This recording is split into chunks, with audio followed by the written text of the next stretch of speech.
This is Gary Vaynerchuk, host of Wine Library TV, a.k.a. WLTV, and this is BBQ Central. Do it live. Okay. Well, do it live. I'll write it and we'll do it live. So to get that perfect barbecue, you use wood. Are you sure it's safe? Whatever. We put the lighter fluid on, strike the match, and oh! Should we call the fire department? That might be a good idea.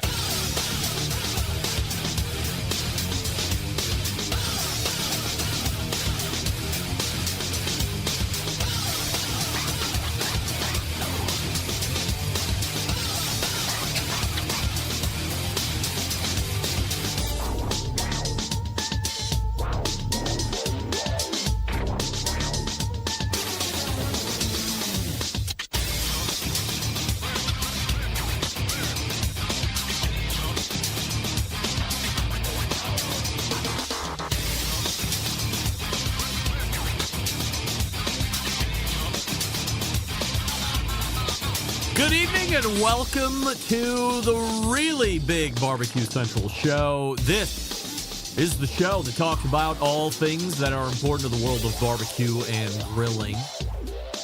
The show originating from the Rock and Roll Hall of Fame city, Bomb City, USA, Cleveland, Ohio, the barbecue capital of the North Coast. I am your program host, Greg Rempe. Happy to have you aboard here on your Tuesday evenings, a live fire, fun, and frivolity show. If you would like to get in contact with the show this evening, or you would like to follow the show during off-show hours, here's how you do all that. You can get in touch with the show by sending an email to Greg at BBQCentralShow.com. Follow us on all the social media channels at BBQ Central Show. And be sure to subscribe to the show podcast feed on your favorite podcast platform. Anything else you want to find out about the show can be found at the main website, the BBQ Central Show.com. And here's what's happening on the show this evening. Coming up in about 12 minutes from now, he is a quarterly guest. He has been appearing on the show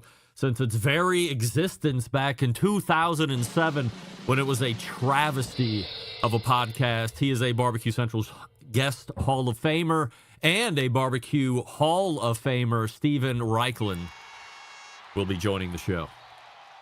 After Stephen, we will go 35 past the first hour, and monthly guest, official business expert of live fire for the BBQ Central Show, Wes Wright of CookoutNews.com shows up. So a jam-packed, highly educational, and dare I say, entertaining first hour. Then we will move to the second hour, and 14 past that second hour, also another quarterly guest, and in successive weeks, somebody that is on the Pitmaster cooking show on Food Network. It's Susie Bulock with Todd. Not only is Susie a contestant along with her teammate Christy Vanover of Girls Can Grill on Pitmasters, the Food Network show, airing Mondays at 9 p.m. Eastern, I believe. At the same time, on a completely different network, Taste Made. Not sure exactly where I find Taste Made. I know where I find Food Network, but Taste Made is a channel that people know about, or a streaming channel that people know about. But Susie also on there at the same time with Backyard Barbecue Hero on Taste Made. So kind of all Susie all the time on Taste Made, and then also she's over there doing the Pitmaster show. Double Aught Barbecue is saying that she's on Netflix too. What show is she on Netflix? Double Aught, or is that where one can get the Backyard Barbecue Hero? I don't know. But I do know she's on Taste Made, and I do know she's on Food Network, and they are happening right here and right now. So we'll talk a lot of TV with Susie and Todd. We'll talk about how both opportunities came up. We'll talk a little bit of business, and that'll probably bring an end to the show. So that's what's happening here this evening. Stephen Raichlen, Wes Wright, a first hour, and then a Susie and a Todd Bulock second hour. Double Aught saying that Backyard Barbecue Hero on Netflix. So now I know where I can go watch that. So that's how the show's stacking up here this evening. Don't forget, you can follow me socially, Instagram, the Twitter, the TikTok, Snapchat, and LinkedIn's, all with the handle at BBQ Central Show. And we are saying good evening to those of you watching tonight through one of the video streaming platforms. You can go to facebook.com/BBQ Central Show, or you can watch on YouTube, which is youtube.com/@BBQ Central Show, where we do have a new YouTube poll question of the week that we're asking everybody, including all guests. With the dates now set and announced, do you believe the BBQ World Cup will happen 100%? And currently 57% of you are saying yes. That is down from an 80-20 merely 45 seconds to a minute ago. So we're trending back towards 50-50 at the moment. We're almost there. Maybe one vote gets us back to 50-50. But right now, the positivity makers are saying yes, with the dates now set and announced, you feel like the BBQ World Cup finale is going to be happening at some point. Well, not even at some point. That will happen in the first part of 2027 there in Las Vegas. And we'll track those stats, and we'll ask all guests the very same question here this evening. The poll question from last week, those results, if I gave you $5 million to get down with a cow covered in jelly, would you do it? 79% of you said no, but 21% of you said yes. Depravity reigns supreme with 21% of you. But we will start here tonight. And maybe you're getting sick of hearing about it, or maybe you're not. But let's give credit where credit is due here this evening. And the credit should be given to something that has been a force on this show since its inception. Something that has its own momentum, its own ecosystem, its own way of living and moving about the world. And we as humans have no way of controlling it. And when it avails itself, it always wins. It never loses, and you can only hope as a human man or woman that at some point in your life, it graces you with its appearance. I am, of course, talking about the one, the only, the show Karma. That's right.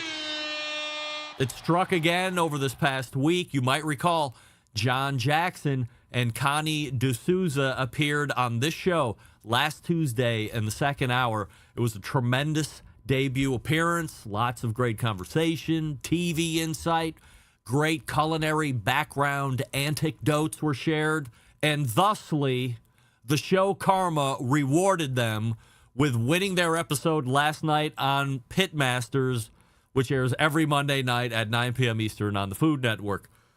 In the theme of backyard barbecue, Susie and John win with a great main dish of sausage, which of course they're well known for on the show, along with what was deemed to be an outstanding carrot puree dessert.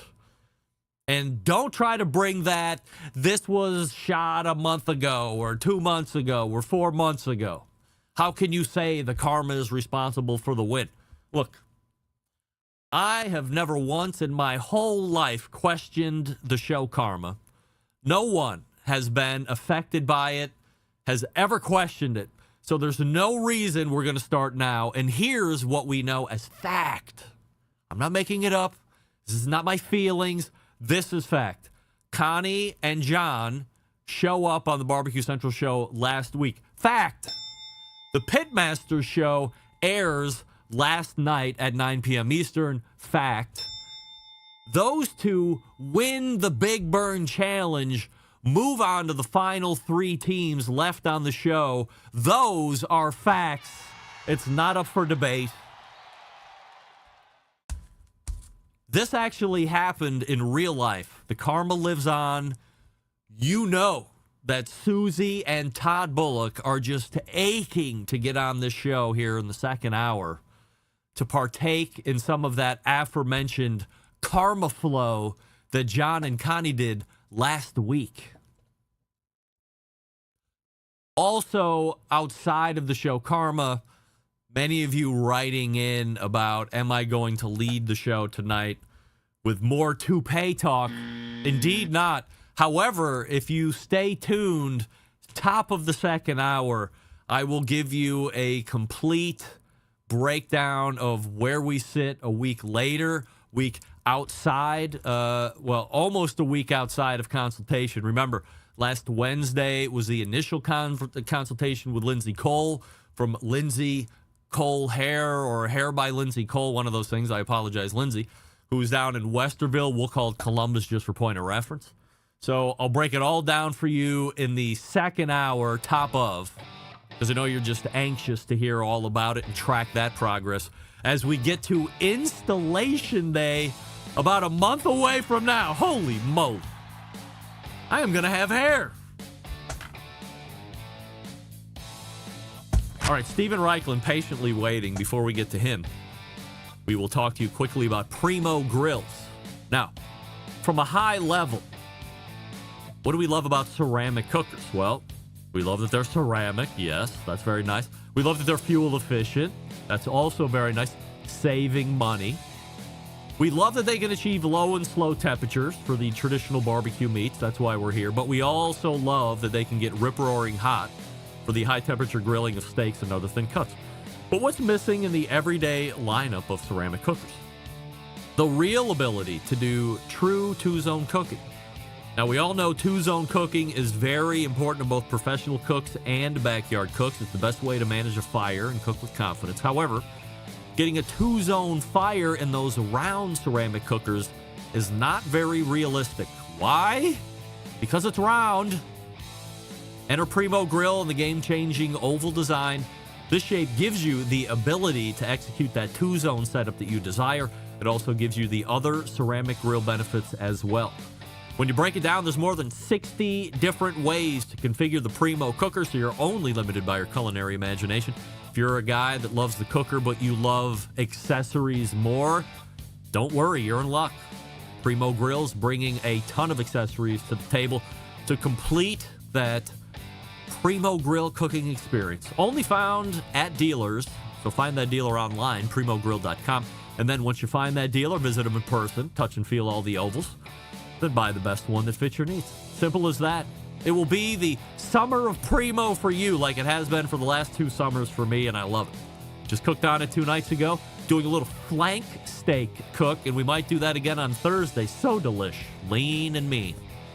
Primogrill.com. Follow them also on the social medias, won't you?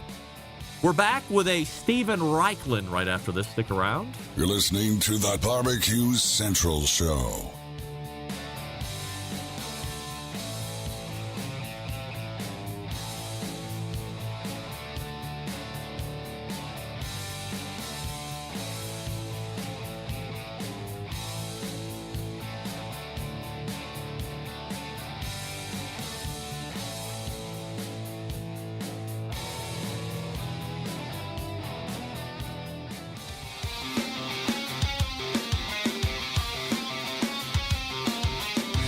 Broadcasting live from the BBQ Central Show studios in Cleveland, Ohio.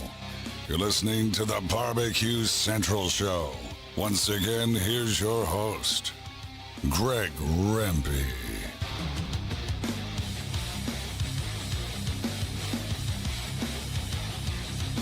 All right, welcome back. Jason Pettis in the instant chat.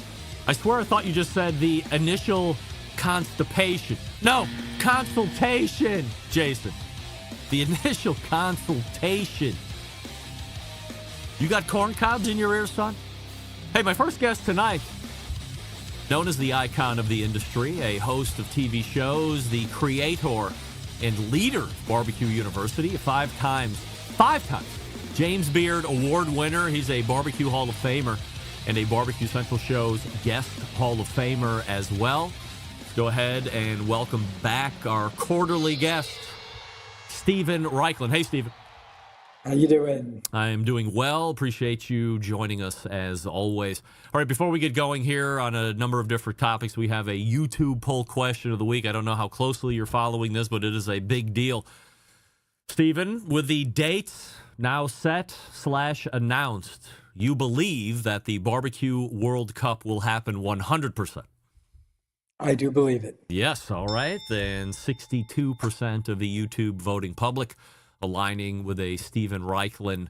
I'm edging more towards yes, but I'm still going to say no because we have no location and we have no judging method as of yet. So it's still a little squirrely to me, but I will remain the devil's advocate while Stephen brings positivity here to this segment. All right, so in just 2 months, Stephen, if you can believe it, on October 20th, Man on Fire of Life, Love, Literature, and Really Good Barbecue will be released to the great unwashed. What's the most important thing you are doing between right now and right then? Well, this morning I spent the morning listening to the audio version because Man on Fire is going to be an audio book. Oh. So I went through the manuscript, highlighted every foreign word. And since I've done shows in French and Italian, and I live in Miami where there's a lot of Spanish, and I've been to Asia, there are a lot of foreign words in the book. So I went through the manuscript and created a pronunciation guide for all the foreign and exotic words in the book. Now, that may sound a little weird, but a few years ago, there was an audio version of my novel, The Hermit of Chappaquiddick, and the reader did not prepare very well and butchered a lot of the words, a lot of the place words in that book, and I was determined not to let it happen again. So I'm going to go off of my serious NYPD Blue deduction skills here and say you're not the one voicing the book? I'm not the one voicing Why the book. not? It's your book. You have such an eloquent voice and you could nail all those words. You know why? Because if I read the book, I would want to start editing every paragraph, every chapter. Oh, I could have said this better. Oh, I could have said that better. And I would never get through it. I'd never be able to read what I was written. So better leave it to a pro.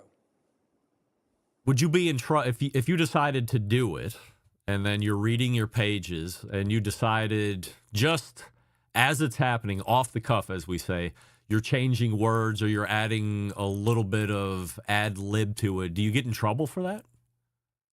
I don't think you get in trouble, but the idea of an audio book, and I listen to a lot of audio books, is that they sound perfect and polished. And I think if you're editing while you're reading, that does not a good audio book make. I'm not here to put you on the spot here, Stephen, but did I miss an invite to test for being the reader of the book? You would have been a fabulous reader of the book, and I am sorry I thought of it after the fact. Yes. But I'll tell you what, next one, if there's another audio book, you will be at the top of the list. I'm happy to give it a try. My reading skills are on You know point. what? You would have been good. You would have been a good reader for that. I feel like I could Absolutely. channel you. I'm not going to sound like you, but I feel like I could at least channel the inner being of Stephen Raichlen. We're kindred live fire spirits. At a minimum, we're kindred live fire spirits. You know what? It's an item we will add to the life regret list. All right. Well, I'm glad I could help on that. If you were just getting into book writing today, how successful do you think that you would be covering this genre?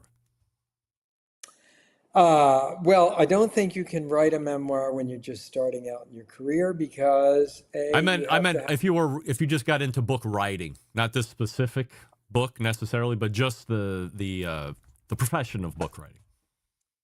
Well, I don't know. When I started writing books, there was no social media, there was no artificial intelligence. Two of my books are multi-million copy bestsellers. I don't know that happens in cookbooks anymore these days, because there's just so much distraction elsewise. On the other hand, I know a heck of a lot more both about writing and about barbecue and about literature now than I did when I started 40 years ago. So maybe my books would be better. But we will see that because not only is Man on Fire coming out in October, but the other thing I've been working on is the Barbecue University Cookbook, which is coming out next April.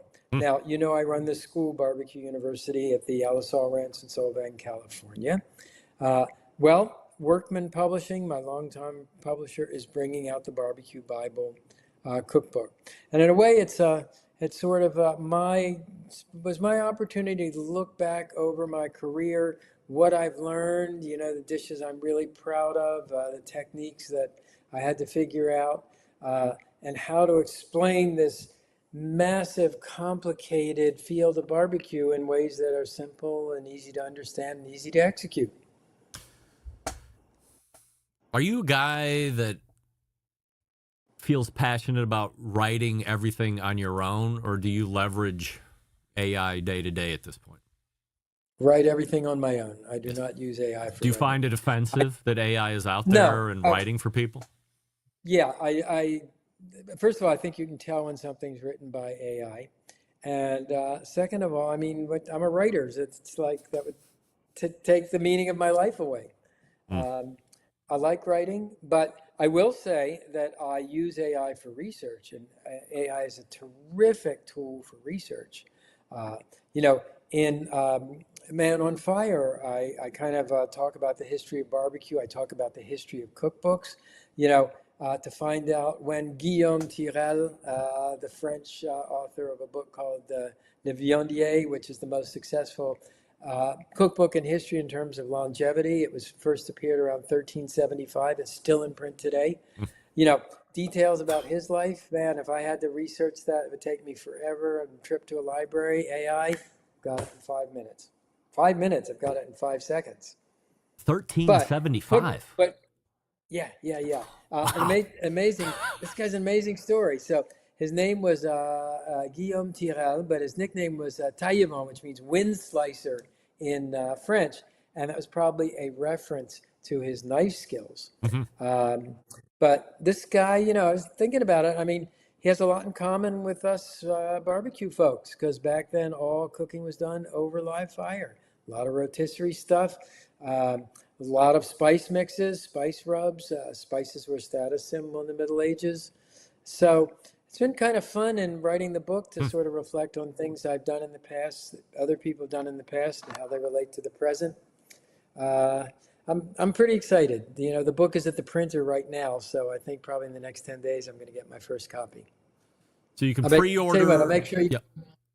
Oh, I was going to make sure you get the second copy. But yeah, pre-order is really amazing. Pre-order would be fantastic. If all your listeners would pre-order the book, I would have a good night's sleep and not sort of worry about things. Do publishers bring that up in conversation now? Is that like table stakes? How many pre-orders do you think you can get?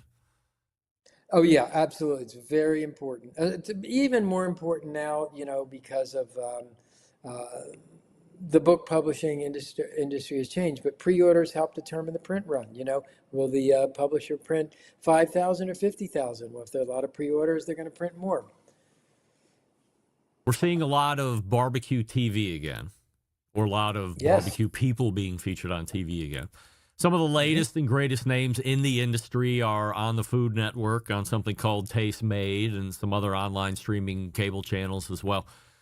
Are you an active watcher of any of that currently? To be honest with you, I make TV. I really don't watch much of it. I'm kind of at my computer writing about barbecue 8 to 10 hours a day, and when my time is off, I watch something totally different. I will tell you what I'm watching, though, because it's terrific. All right. It's a series called Grantchester. It's on Netflix, and it's a detective series set in the 1950s. And the sleuth is a priest, and in addition to solving murder mysteries, there's a lot of sort of philosophizing and moralizing. And he's a priest. Actually, is a very challenged human being, meaning that he fights with his inner demons and his unhealthy impulses all the time. So it's very complex, very, very nuanced. All right, Grantchester. So I wrote that down. We might watch that. Yeah. How many times have you been approached, let's say in the last 5 years, to do some kind of cooking contest television show? A lot, both to judge it and to participate in it. My feeling about that is I've had my 20 years on television, and it's time for a new generation to appear on television. But it seems like every time new TV comes on, they're kind of trotting out the same folks. Not saying it's good, bad, or indifferent, but it's kind of a lot of the same. Well, unfortunately, in a lot of TV now, people are looking at the bottom line, and they figure if it was successful once, it'd be successful again, and people don't really want to take a chance on new concepts. Now, when I say people, I mean networks and streaming platforms. Could there be a perfect scenario that would get you off the sideline and into a contest potentially on TV? Probably not a contest, but I am working on a new concept. It's a history of barbecue documentary, multi-part series, and that would certainly get me back on TV. Um, you know, I find as I get older, I'm really fascinated about barbecue's role sort of in our culture and our anthropology, and sort of how barbecue makes us human, what it says about us as a culture, as a society, and as people. So we've danced around this topic a little bit here during the front part of the interview, which is BBQ University. You're set to have the 2026 curriculum unfold next month at the aforementioned Alisal Ranch there in California. What do we need to know about this particular BBQ University? Well, let's see, we have 3 theme days, okay? It's a 3-day course. It is a hands-on course, meaning that I start the class with a 1-hour demo, but then divide the group into teams, and the teams actually execute the day's menus. To give you an example, Happy Birthday America is the theme of the first day, Man on Fire, the theme of the second day, Global Tailgate Party, theme of the third day. Some of the dishes we're doing: smoked shrimp cocktail, chicken with Alabama white sauce, huli ribs, which are really cool because you take baby back ribs, you weave them onto a rotisserie spit, and you spit roast them while doing a sort of a sweet pineapple soy sauce glaze. We have a red, white, and blue grilled pound cake. All right, enough with patriotism. What else do we have? We have, let's see. Oh, this is a cool one from the new BBQ University book: grilled corn with a Cracker Jack crust. Where you take Cracker Jacks, that Yeah, the candy, yeah. corn, and grind it up, and that goes in the corn instead of the now ubiquitous cotija cheese. What else do we have? I've got something called Wow. heretic bratwurst. Most people, when they grill bratwurst, they direct grill it. I indirect grill it with a lot of wood smoke, kind of smoking it as well as grilling it. Comes out so unbelievably succulent that my mouth waters just to talk about it. We have smoked deviled eggs with salmon caviar. We've got a grilled tuna tonato. That's a really cool dish. It's a very rare grilled tuna steak served with a caper tuna sauce in the style of northern Italy. Wow. We have chipotle flavored creme brulees, papas bravas. You getting hungry yet? Holy I'm moly. getting This hungry. is I a just lot of had food dinner. here we're talking about. Yeah, we do. We do typically between 7 and 9 dishes per class. Now, the first day when I tell my students that, they look like they want to head for the exit. But by the third day, damn, if they're not doing 10, 12 dishes, the class really becomes a well-oiled kitchen brigade, outdoors, of course. And it's really fun. I encourage improvisation. Great camaraderie. We still have a few spaces left if anybody's interested. If you go to barbecuebible.com, you can click on BBQ University. Love to see you out there. Outside of the cooking portion, which anybody that's going specifically for Barbecue U is most looking forward to, what are your other favorite things to do there? Well, I'll tell you what my students' favorite things to do, because the minute my class is over, I'm preparing for the next one. But we're right in the heart of the Santa Ynez Wine Valley. So if you like to taste wine, there are, I think, 200 wineries around the area. Whoa. If you're into golf, there's a beautiful golf course. The resort actually is a 10,000 acre resort with a herd of 100 horses. So sometimes they go out and horseback ride. I really love that. Hitting the trails with those. There's a lake. It's a spectacular place. And many of your listeners have probably seen it, because the last season of my series Project Smoke, and the first season of my series Project Fire were actually taped on location at the Alisal Ranch. So really fun. Love to get out to California, and love to make new friends and grill with old friends. Outside of the class where you're kind of hands-on there, is there an expectation, or should there be an expectation from the guests that they would have some kind of other regular access to you outside of that? Yeah, I think you know me well enough by now. I'm a pretty down-to-earth guy, and when people email me, I answer. I don't have a team of people that do that.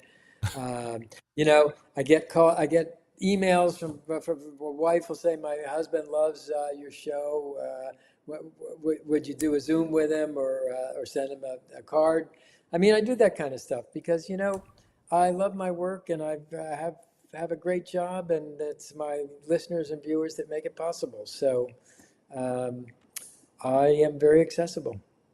We have Labor Day coming up in a few weeks. And by the way, yes, go ahead.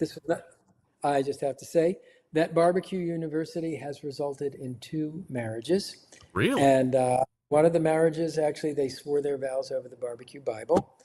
And predating my interest in barbecue, but I actually met my wife in a cooking class in Paris where I was the translator for a French chef. So, oh, yeah. Smooth. Romance. I'm sorry, you're about to ask a question. Yeah, the American that knows all the French. I mean, you probably had your pick of the women with that. Well, let's say I picked the right one. All right, so we have Labor Day coming up in a few weeks. What are the Stephen Raichlen go-tos for Labor Day cookout menu? Well, I'm going to be on my way to BBQ University, unfortunately, but I did plan my fantasy menu, which would start with grilled oysters with Asian seasonings, followed by smoked gazpacho. The tomato crop here in Martha's Vineyard has just been unbelievable. Yeah. Next, we go to Big Bad Beef Ribs. I've been really into these beef plate ribs lately. I call them brisket on the bone. German potato salad, which was in a blog on my website last week that was really popular. And finally, got to do it for you guys, smoked ice cream. That's right, I smoke vanilla ice cream, and it winds up tasting like a frozen toasted marshmallow. It's unbelievable. Is the potato salad, is that a warm or a cold salad? It's a warm, it's, classic bacon. You toss the potatoes hot. My little twist is that I smoke roast the potatoes instead of boiling them. And it's an awesome potato. Potatoes and bacon, I mean, it's almost as good as E equals MC2. No doubt. BBQ University happening soon. Also, Man on Fire, of Life, Love Literature, and Really Good Barbecue coming your way October 20th. So be sure to pre-order right now if you haven't already. Stephen, always appreciate the time, and we'll see you in 3 months. Me too. You are great, and BBQ Central rocks. Grill on. Appreciate it. There he is, Stephen Raichlen right there. And hitting the time mark as the professional that he is. Man, oh man, love it. If you have never been to BBQ University, Dennis Busso has been many times, says it's a blast, highly recommended. Dennis, are you going in a couple weeks? Will you be there for the 748th time? BBQ University. Are you taking this year off? Or we have a Wes Wright coming up. What makes it German? Right. I was waiting for mustard. The barbecue show, Jason King asking you, when am I going to BBQ University? Believe it or not, Jason, I was extended an invitation this year. But because the BBQ Central show is not my real job, the real job has responsibilities on the days that BBQ University happens, so I had to politely decline. But I feel, since now this is the first invitation, there could be subsequent invitation. I might be able to take advantage of that, see what it's all about. And Dennis not going. Oh, no. All right, well, fans of Dennis, he will not be making the trip to the Alisal Ranch this year, but maybe next year. Maybe next year, Dennis and I go together. Not as a couple, but independently. And then act as a couple once we get there. How about that? Maybe Wes can join us, too. speaking of which, he's up next. So stick around. Be right back. You're listening to the BBQ Central Show.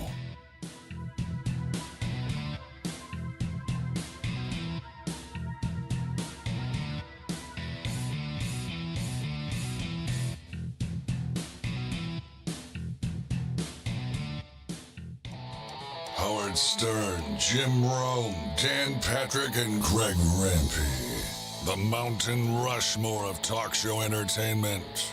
Now, let's get back to the BBQ Central Show. All right, we are back, and we thank our pal Stephen Raichlen for joining us last segment. BBQBible.com is the place to go to find recipes and products sometimes and all the other fun stuff.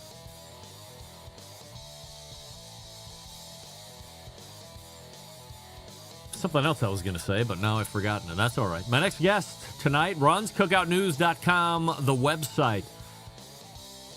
He is a BBQ Central Show's guest Hall of Famer. He is the show's official barbecue business watcher, whether he knows that or not. It is, of course, Wes Wright, our monthly guest. Hey, Wes. How's it going?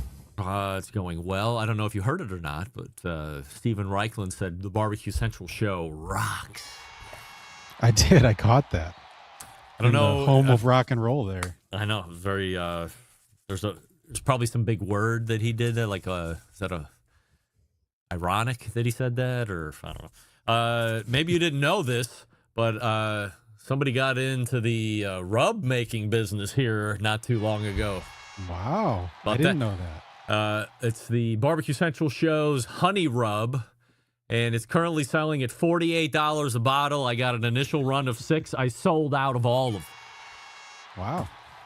Congrats. I subsequently retired from the rub making business.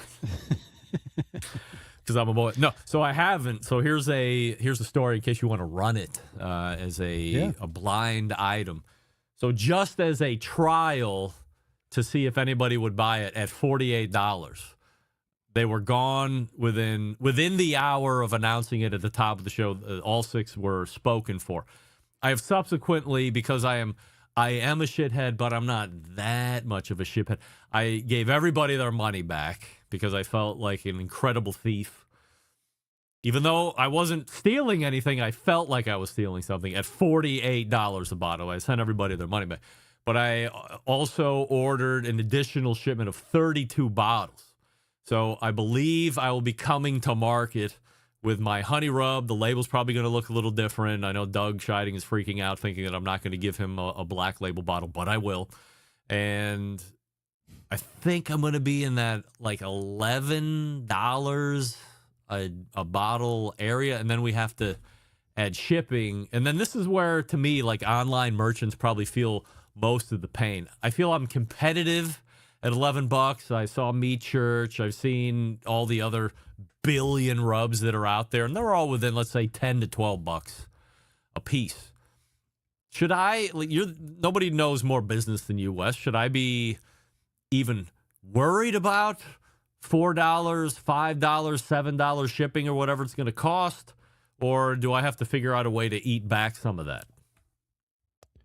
I think initially you can see if you can build up some hype. Your bottle, it looked a little bigger than like Meat Church bottles, though, didn't it?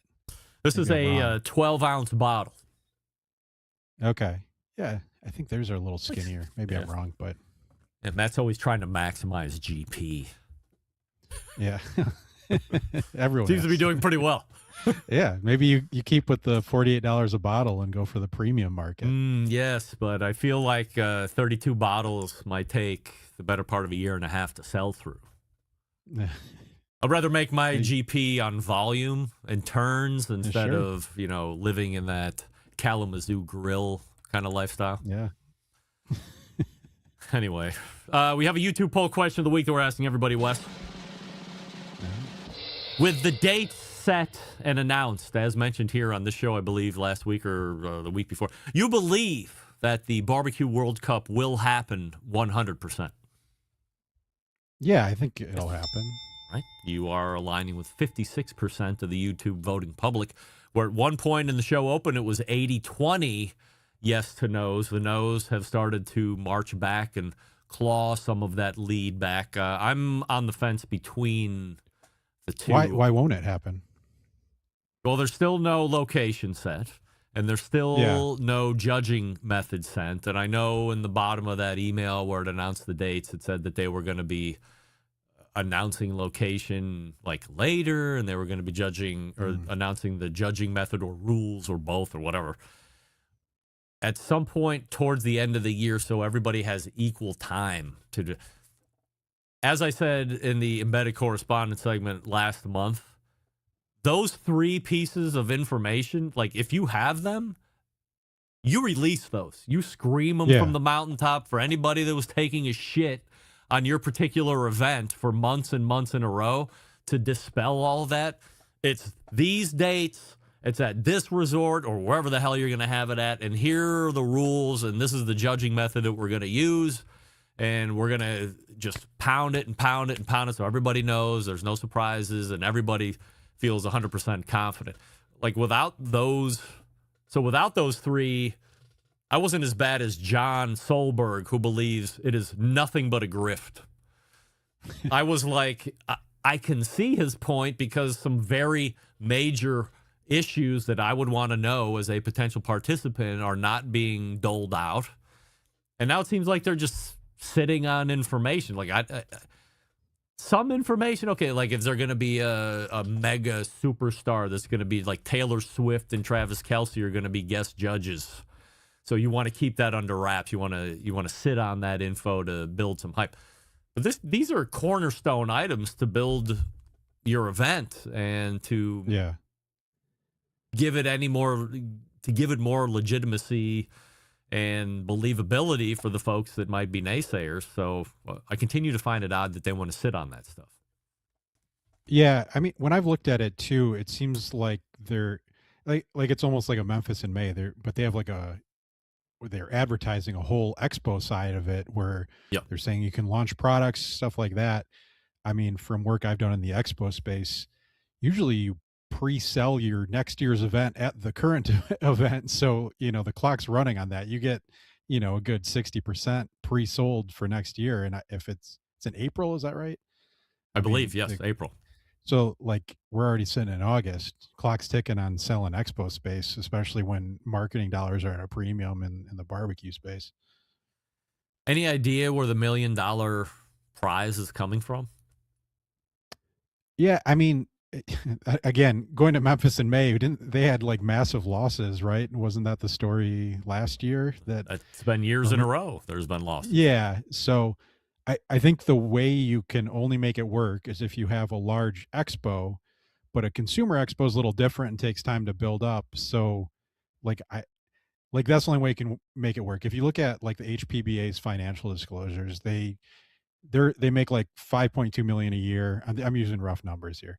And they make like 2.5 of that is from the HPB Expo, right? And from that event, they probably make, I want to say like $300,000-400,000 grand. So if you could do something bigger than that and you paid out your whole profit, you could make it work. But also that's like an established body and established marketing and all that stuff. So paying out $1 million is hard unless you have a huge profit. $1 million to the winner, and then additional 100 or 200,000. Paid down through various finishing places. I would imagine category finishes are going to share in some of that additional pie as well. Scott Erdman told me that the money's coming from investors. Where do you think, speculation, of course, where do you think the win for a potential investor is going to be? Usually you hear these things and it's the BBQ World Cup brought to you by Weber Charcoal or Weber Grills and Kingsford Charcoal and Casey Masterpiece and all that other stuff.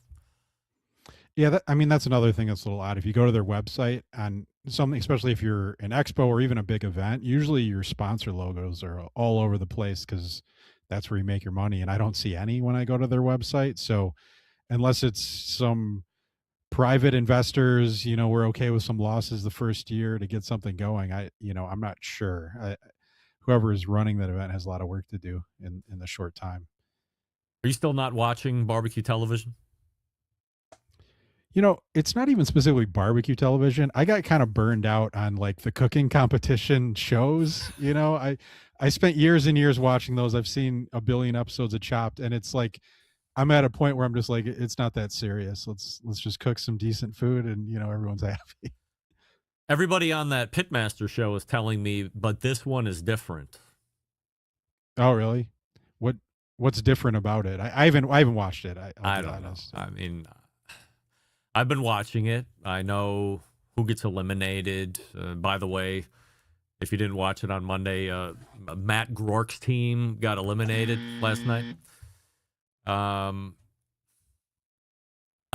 me, and I have been a very, very long time, I don't like cooking competition shows. I think there's a lot of what appears to me to be manufactured hype, shit talk, danger things that we're always coming down to the last second to turn in. There's something is going to always come up in the middle of whatever the main cooking thing is. So on this show, it's called the flash burn, and Barbecue Pitmaster was called the sidewinder. And, there's some other, term in some other cooking show that they introduced something where you only got 20 or 30 minutes to do something outside of whatever the main task at hand is. Outside of the no sleeping thing, which is kind of new, and that everything is being cooked outside, but it's not like you're cooking only on open pits that you're keeping alive yourself. They do have offset wood cookers. I don't know if I saw a pellet cooker or not there, but there are a number of cooking vessels that are available. It is in the mountains of Utah. You have to take elevation into consideration. I'm sure there's weather issues, and I'm not saying it's a cakewalk by any stretch of the imagination, but as I look through Barbecue Brawl, all of the seasons of Barbecue Pitmasters, there certainly, to me, finds a lot more similarities than differences when I look at this particular show. Yeah, I mean, I think that's why like the British Bake Off was popular. It was more relaxed and just like, oh yeah, you made a bundt cake, great job. It wasn't quite so serious. So anything where just like the overall thing of it, like you said, where it's like overly dramatic is just it just loses me. Spider Grills, a brand, believe it or not, we have talked about at least 2 or 3 times this year. You and I have talked about it. I've had guests on reviewing products, a couple different guests actually reviewing products. I've tried to get an interview with the owner of Spider Grills, although at this point I continue to be rebuffed. It's a shame, but I will continue to try and get him on the show. They seem to be making a bigger play on distribution side of things. What's going on there?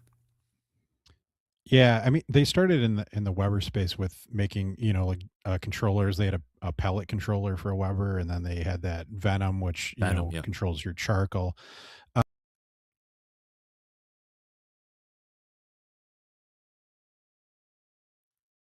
Okay, we have no Wes at the moment. I'm currently reviewing all of my equipment. I do have the internet. Nothing appears to be shutting off, so maybe he'll be joining us here in just a moment as we get ready. Let me throw a marker up here on the soundboard. I wonder if he thinks...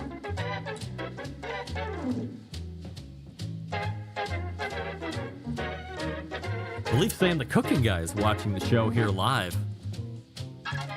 I don't know what happened. Oh, okay, there we are. Yeah, we were just getting ready. I forget where you bounced out there, but I was like, well, whenever that happens, I immediately start looking at my stuff because I had an issue where the computer decided it wanted to start resetting itself during the show, and it would just shut the hell down mid-interview without any warning. So that's what I was trying to test first.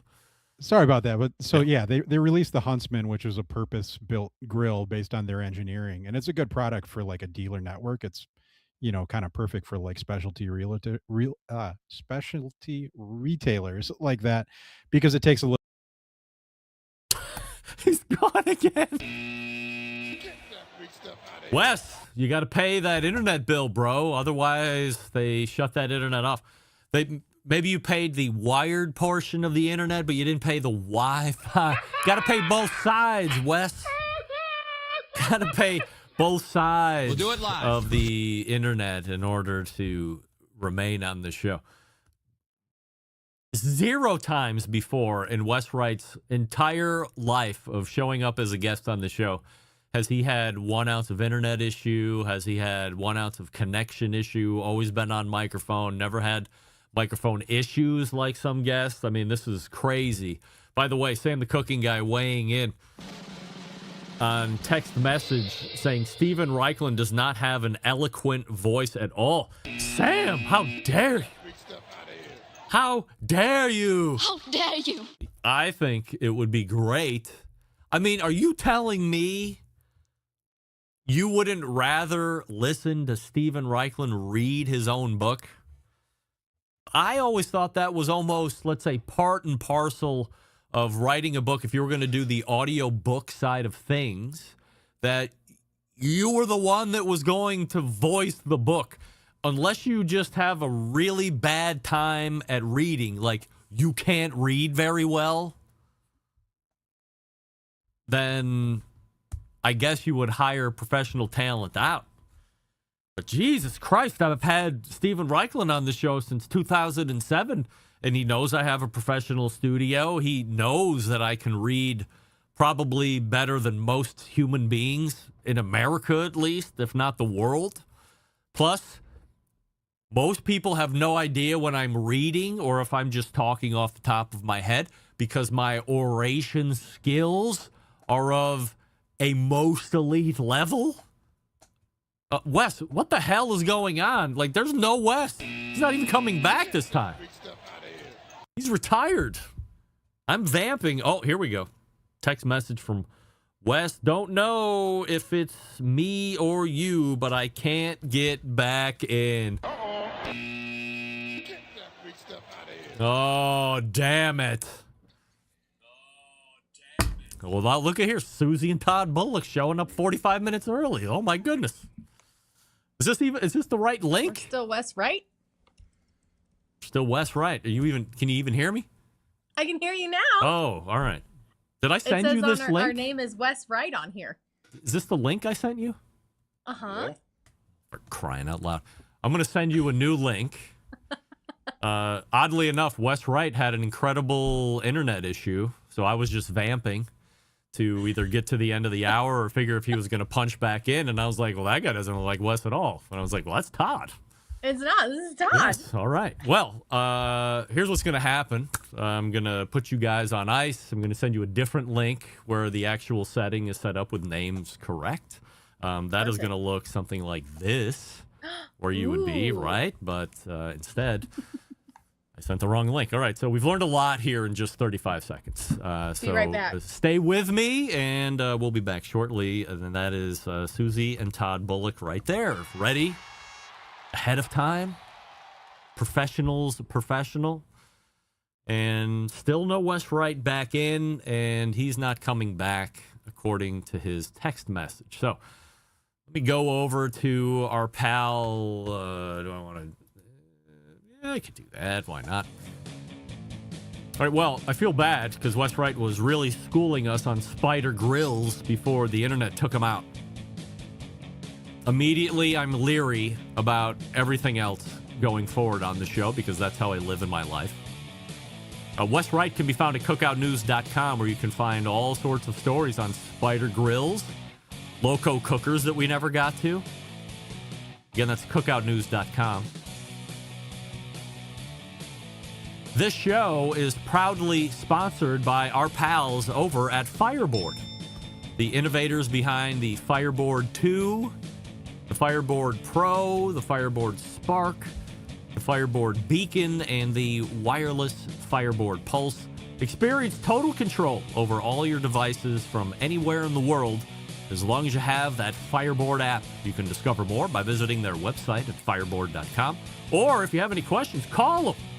816-945-2232. That's 816-945-2232. Maybe Ted Conrad will answer the phone and answer your question. Who knows? Again, it's fireboard.com on a website. All right, we'll be coming back to wrap up this first hour. What ends up being a technical nightmare first hour, 35 past the hour. But we will trudge through. You're listening and watching the BBQ Central Show right here on the BBQ Central Network. Stick around. We'll be right back.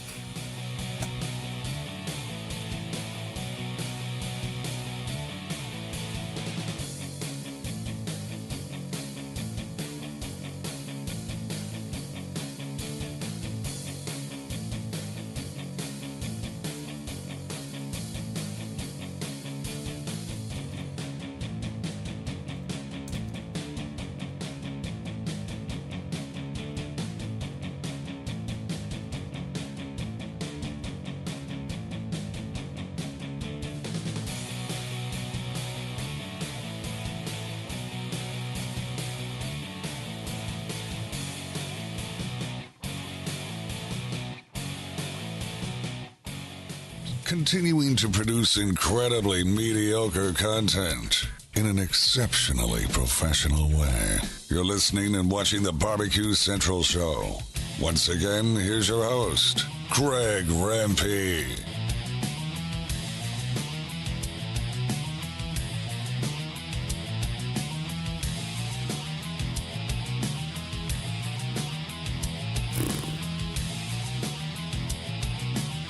Well, let's thank an abridged Wes Wright segment for joining us. Cookoutnews.com. Jason Pettis weighing in. Let me see if this works or not yet. Send it there. Now it works. Jason Pettis weighing in. Wes Wright interview rapidly coming to a close. That's right. And Stephen EX 4008. First of all, Steven, just change your name to like a regular human name. Like Jason Pettis used to be Jason Pettis 009678 exclamation point asterisk. Just be Steven something. Forget the numbers. It's so annoying. Greg, when will we get a shot at a new BBQ Central t-shirt? Asking for a friend. How about never?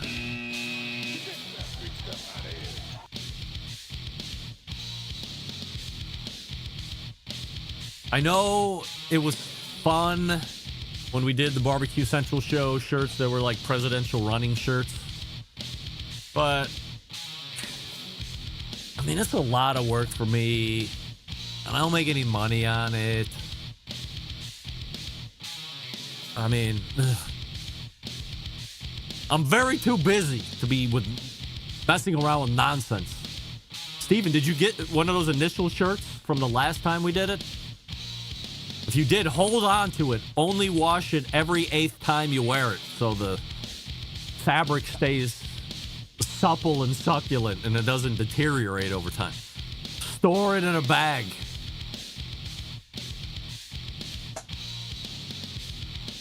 All right, well, we're going to bring this hour to a close. We're going to get a poll question of the week update, top of the second hour. I'm also going to be talking about that other thing I mentioned at the top of the show. That wasn't the show Karma that Connie D'Souza and Jack Johnson got to share in this past Monday, yesterday. That's right. That's right. Steve, you didn't get a shirt? Well, now I'm definitely not motivated to do it. All right, you're listening and watching the BBQ Central Show right here in the BBQ Central Network. Stick around. We'll be right back.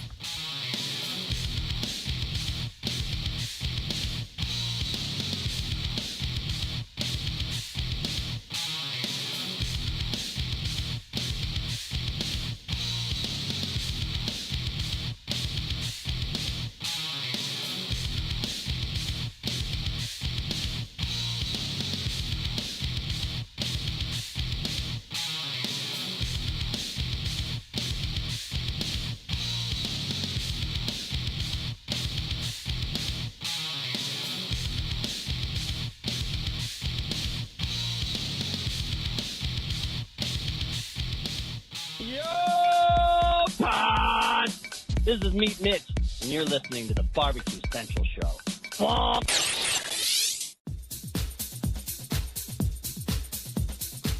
Happy to have you aboard here for the really big barbecue show. We cook because we have to, and we grill because we want to. Hit me! Fine, how's it going? You have a great show. I'm a big fan. Boing. So what seems to be the problem here? This man looks like he's dead, and he's in the crackle. Charbono! It's all about the charbono, dude. Succulent fish. What? He ate Susie or Wiener. Now listen, Lavernius, shut your face. I'm shaking like a dog shit peach seeds. We have top men working on it right now. Top men.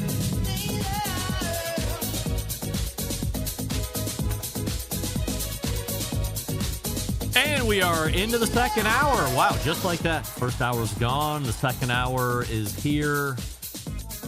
You have no idea what you've stumbled across. This is the BBQ Central Show. This is a show that talks about all things that are important to the world of barbecue and grilling. We're doing it live every Tuesday night. Yes, live. From 9 to 11 p.m. The show's being recorded for Audible podcast release.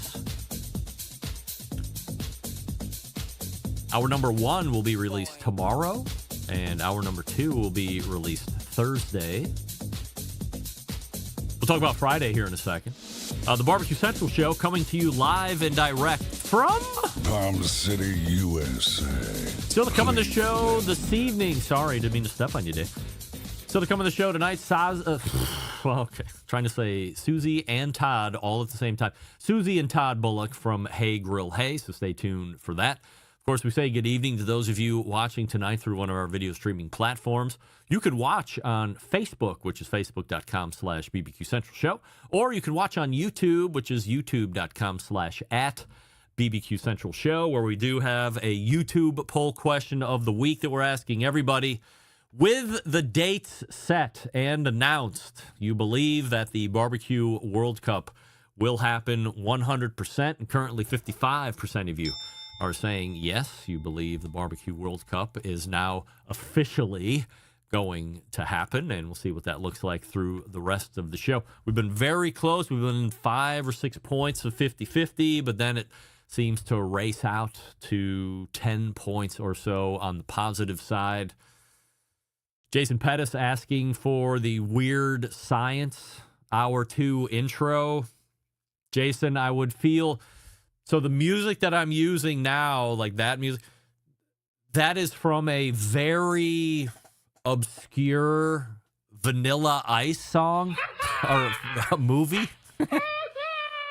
from the soundtrack. The movie, by the way, if you just feel the need to enlighten yourself. And by the way, as movies go, as I was working Starflix back in my senior year of high school, first year in college summer, you know, when VHS rental stores were the thing.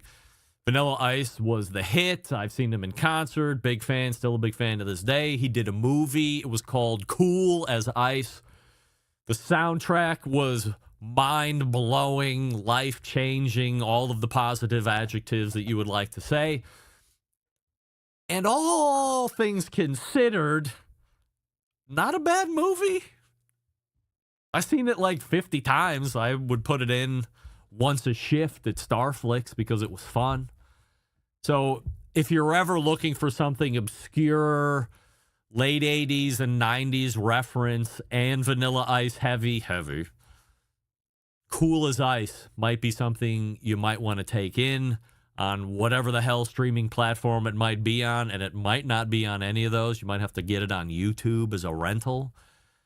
And then give me your feedback on it. I think, you know, if 10 is the best movie ever and 1 is the worst movie ever, it's a solid 4 to 5. I think you might be shocked at how good of an actor Vanilla Ice is. He's a great rapper, but perhaps equally as good as an actor as he is a rapper. Don't let my laughing fool you. It just sounds weird saying this out loud. Anyway, coming up on the best moments of the BBQ Central Show in 10 minutes or less this coming Friday, episode 447, taking you back to August 19th of 2014, 12 years ago, almost to the day. And this week features one of the most popular formats in the history of the BBQ Central Show, the Roundtable shows, in what stands as one of our final roundtable discussions, perhaps ever currently. We gather the top competitors and pork pitmasters of their era for a competition pork roundtable.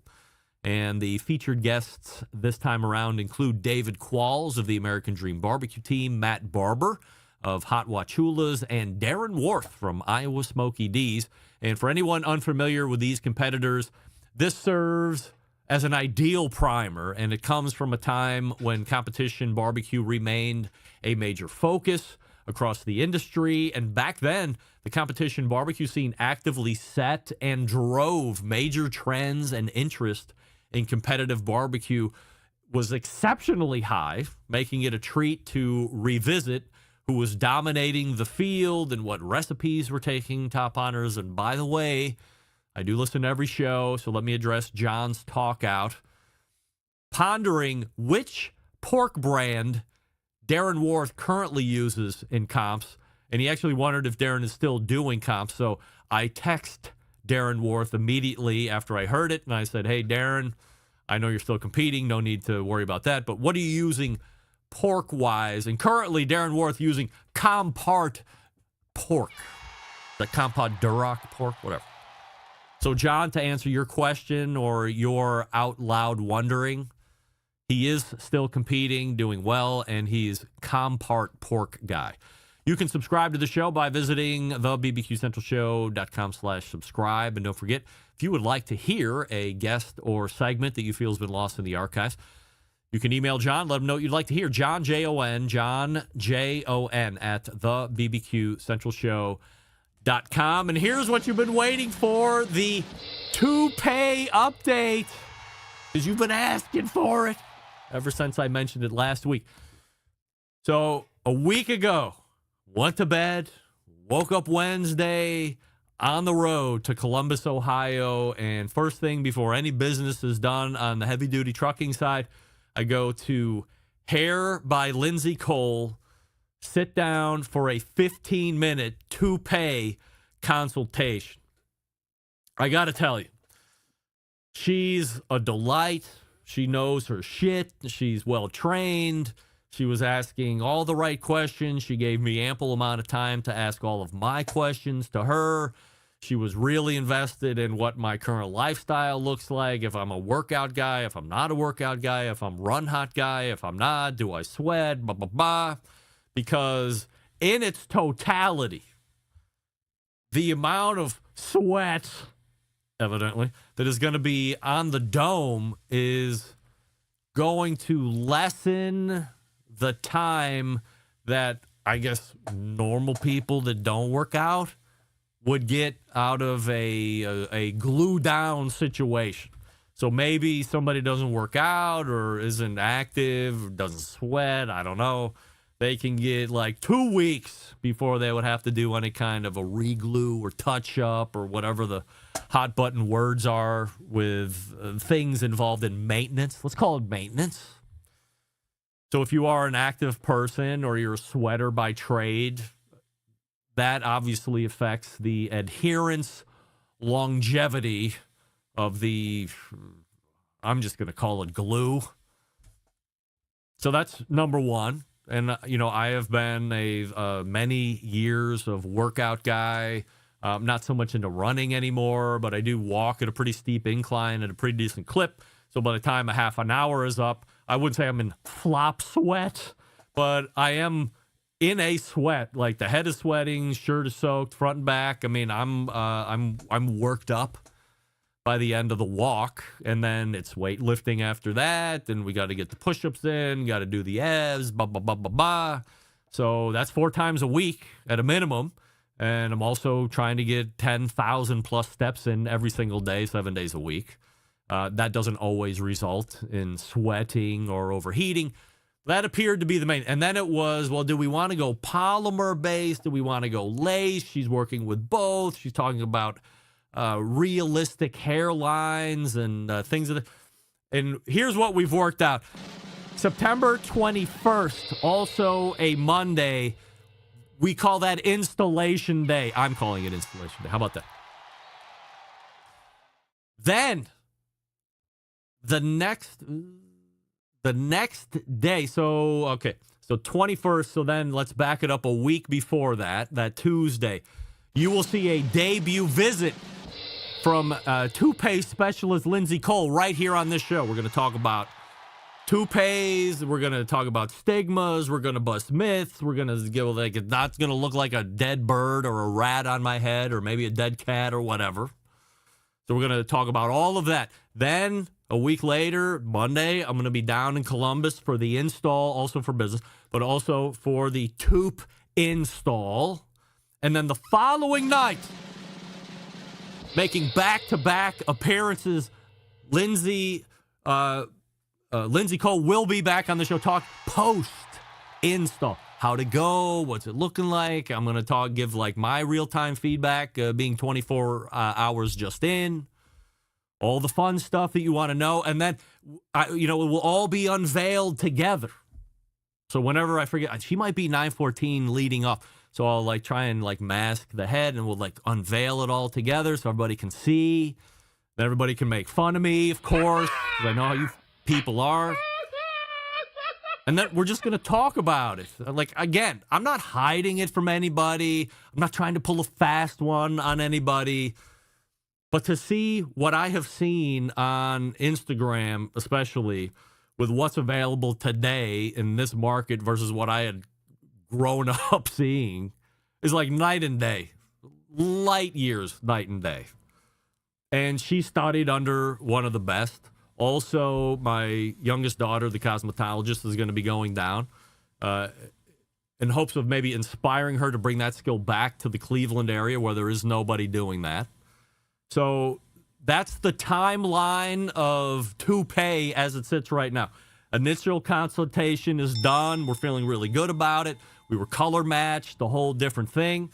And then, so the Tuesday before, so it would be like, 14, like the 15th, I think.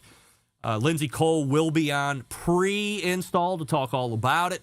And then a week later, she will be back doing post-install interview because we're getting it put on the Monday before that. So this is all I have right now. I hope to have served you with this information. If you have any questions, let me know. But you're not going to be left out of this. We're documenting it. We're going to be shooting a lot of social media videos. She's going to be shooting a lot of social media videos. We're going to be able to track this in real time. And in the end, if I look like a dope, I can always go back to looking bizarre. Right? Right. Okay. All right, Susie and Todd Bulock are in the green room.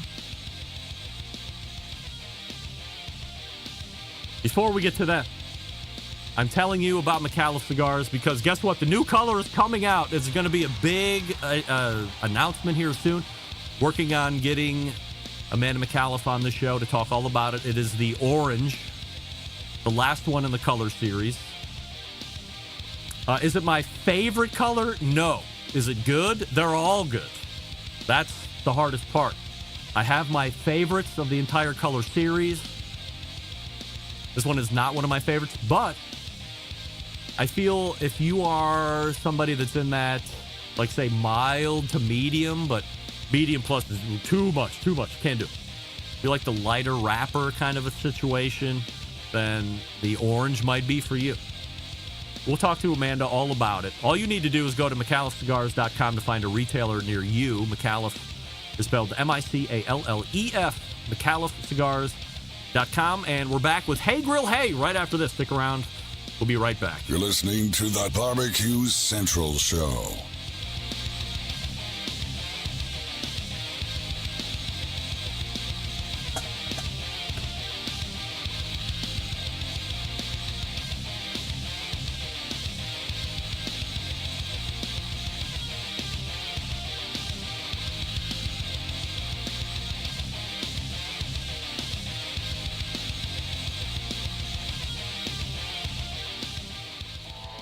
Howard Stern, Jim Rome, Dan Patrick, and Greg Rempe. The Mountain Rushmore of talk show entertainment. Now, let's get back to the BBQ Central Show.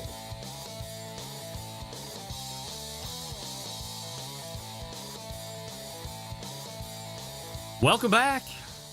Leading off the second hour this evening is the creator of the Hey Grill Hey brand.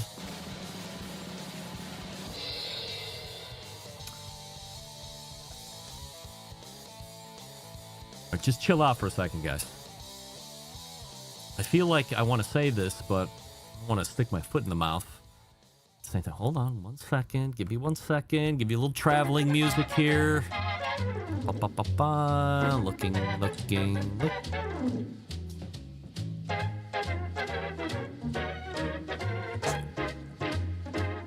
Finishing the intro. And 2020 BBQ Central Show's guest Hall of Famer, Susie Bulock. Did you know that? Yeah! You don't remember that 6 years ago? That was a long time ago. We were all so much younger and So young. we were all so much not on television that much back then. But boy, have things changed for some of us. Holy moly. All right, before we get going on TV talk mostly, but then we'll get into some other business stuff. YouTube poll question of the week. With the dates set, you believe that the BBQ World Cup will happen 100%? Yeah, I've been on Team Yes since the beginning. That's right. Then Todd, still Team Yes for you? Last time we talked about it. Yes, all right. Yeah, I in Christy I trust, and if Christy Vanover's Girls Can Grill says yes, then I'm a yes. All right, so let's talk about TV. Susie is all over TV on Food Network again, and she was on BBQ Brawl, and perhaps you forget that she had a one-off show of sorts that had it should have been made into a series, but I mean, not everybody at the Food Network is smart. Susie is also on the Taste Made Network with her Backyard Barbecue Hero show. It is all Susie all the time right now. How did the timing work out to be on like two different shows simultaneously? I don't know. Really? Calls came in and said, "Do you want to do this?" And I said, Yes. "Okay." And then Just lined another up? call came and said, "Do you want to do this?" And I said, Wow. "Okay." Nice. So, well, I mean, where do I get the Taste Made Network at? Tastemade is streaming on like YouTube TV and the Roku channel. It's essentially like an additional, channel just on the TV, but there's also an app that you can download if you have a smart TV. The Tastemade app is available. They're all on YouTube. Yeah, they've all been uploaded to the Tastemade cooking channel on YouTube, and if you are a Netflix subscriber, you can stream all 6 episodes on Netflix as well. Okay. All right. Well, somebody in the instant chat said it's on Netflix, and I was like, well, that seems like it's a channel, and then but they just took the show off the Tastemade and put it on Netflix. It's licensed out to Net. Lord, wow. I mean, are you raking in $8 to $10 million a week at this point? No, that would be amazing. Yeah. Yes. So this is why we're funding the $1 million jackpot now. Surprise! Hey, I knew it. I knew we'd find out who that investor was. Thank God. Thank God that all happened. All right, was a joke. We are not. Please of don't course, take it we love to joke here. So, what call comes in first, Susie? Tastemade first. At the very beginning of this year, they did some outreach. If you are familiar with Tastemade, they're doing a lot more of the style of cooking show that I think a lot of us grew up with. That's called the Stand and Stir, where you have a host that's actually teaching, engaging. Each episode kind of has a theme or a point, or really we're delivering something of value per episode. And I really love that format. It's the format that I grew up watching. I love Julia Child. We love Rachel Ray and Ina and Sandra Lee and Emerald. Like old school Food Network and PBS cooking shows were great. And Stephen Raichlen. Yeah, I always wanted to make that kind of a show. And so when they said, hey, we're making these kinds of shows on this channel called Tastemade, I said, okay. And I was just familiar with Tastemade already because, being in digital food media, they have millions of followers across platform. And I really thought it was interesting that they were commissioning shows that a lot of other channels have stopped making.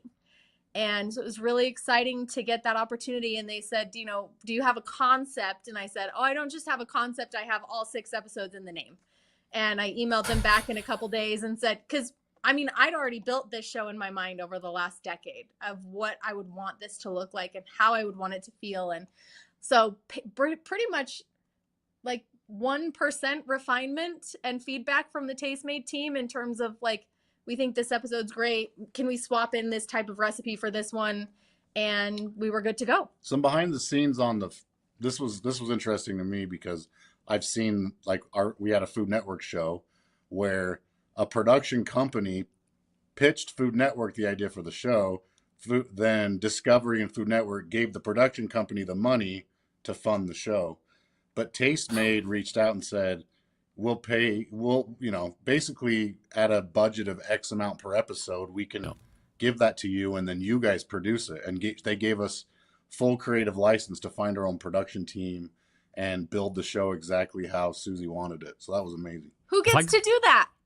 I wouldn't have the first idea. I have no idea how TV works anyway, other than just talking to people that are on TV shows. And we rarely talk about inside baseball of how TV actually gets made. I had just a little bit of an introduction from Mark Anderson over at the Grill Dad saying, yes, things are changing rapidly, especially over the last couple of years, where the channels that are winning, it's not the old school, like Todd was just talking about, where the network and a production company get together and this and that.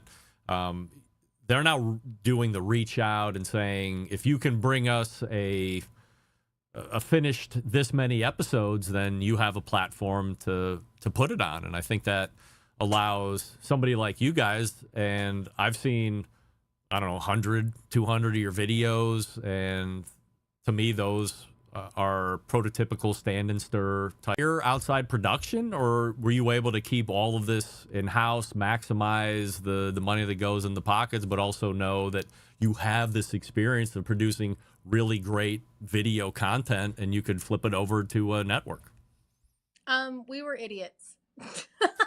Having never been our own production company. We produce all of our YouTube videos. Yeah. But I wanted to make something that was up to a streaming platform standard that could be syndicated or licensed, and I wanted to do the concept justice. So we definitely overspent in terms of budget when it comes to hiring our production team and the lighting team and the videographers and it was all that goes into post. It's just, you can do it. We could do it cheaper. Todd and I can point and shoot cameras. We can set up simple lighting, but I really wanted to go all out a little bit on this one. So we spent the whole budget. I think we took home like none dollars an episode. Yeah. Wow. But I will say that the value that we have seen in terms of like people watching it and the comments that we're getting and the emails that we're getting and the tags that we're seeing on social media, it's not just for building the brand, but people are cooking these recipes. People are following along. They're taking tips home. And Christy texted me today. She said, I just got recognized on an airplane from the Netflix show because she's a guest on one of the episodes. And then that person in turn looked both of us up, then went to Food Network and has watched the entire Pitmasters series. So wow. I think it has a little bit wider reach. And this is somebody who wasn't necessarily into barbecue or watching barbecue shows, but came across it on Netflix on their recommended watch page. And I think it's introducing a lot of people to this world that we live in, which is that, the backyard barbecue and grilling space is really fun. How did you source the whole production team? We had a recommendation for a producer, and he knew people in the industry because he'd been working in production for 10, 15 years, and we kind of built our crew from there. We're like a 6-hour drive north of LA, and I think 4 or 5 of the people drove up from LA, like cameraman, lighting, grip. It was like a legit production. It was wild. It was awesome. How long does it take to film? We shot everything in 2 days. Wow, long days. We did 3 episodes a day over 2 days, but it was, all of the phone calls back and forth, the meetings planning, all of the grocery shopping, culinary. Todd ran back of house for culinary. which is a little bit different. He wasn't as prevalent in a lot of the episodes. He comes in at the end for tasting and, but he was back of house. He was running all of the culinary to make sure that we had food when we needed it. Todd, what's your desire to be front facing on camera, anything like that? And has it changed over the years? I feel like in the beginning you were probably like, get me the hell away from this as much as possible. And somehow I don't want to say you've become Mr. Comfortable, but it's not the same vibe.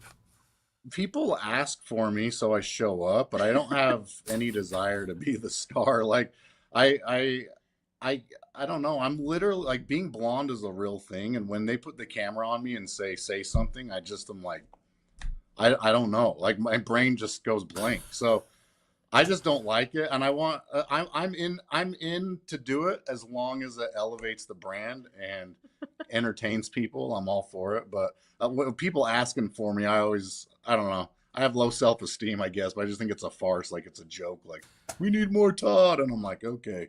I feel like that could eventually be a wedge in some people's relationship where initially, I'll use you guys just as an example because you're here, but like Susie has always been, let's say, the face of the Hey Grill Hey brand.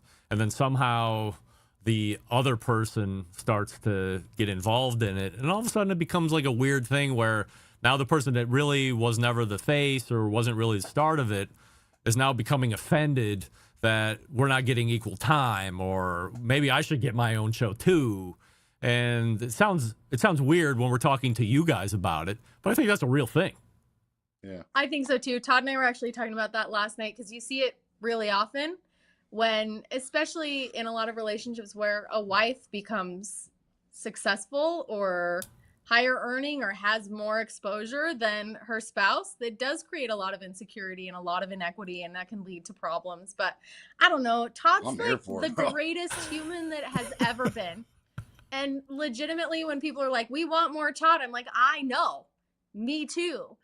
He's the best. And I think the self-deprecation is endearing and relatable in a way that makes him more attractive on camera and more fun to watch. But just like our kids, like we've never forced our kids to be on camera. I would never force Todd to be on camera. Aside from like hey, get in here. It's time for your taste test. But like, he gets to come in and take 2 bites of something delicious, Yeah. And I think it's a delightful moment. I know deep in my heart with where we're going to take this brand, it has to be all her. And like people can see me in the background and see me at times, but it has to be all her. And that's just the way it is. And I'm totally okay with it. Here's what I think. And who am I? I think people love Susie. What's not to love? And then I think they can build this perceived extra connection to the brand if they can see Todd, if they hear Todd talk, or maybe they run across them in the airport or whatever. Oh, hey, aren't you Susie? Yeah. Hey, how you doing? He gets recognized more than I do, for sure. Everywhere we go.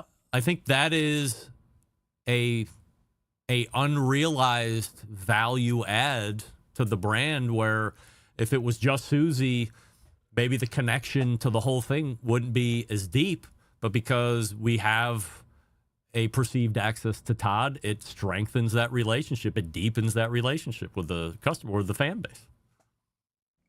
That wasn't intentional, but that would be a great byproduct for sure. I mean, we've only ever shared what's true and what's like real and authentic. And, when we first started, Todd was working full time. He wasn't there when I was filming. I was setting up a tripod in my kitchen and filming by myself. I was doing live videos on Tuesday. My mom would take the kids on Grandma Tuesdays when they were little, and I would set up my phone and do Facebook Lives by myself. And so that's what you saw because that's what was real. And when he quit his job and started to become more involved in the production or in the products or whatever it was, like you started to see more of Todd because he was there.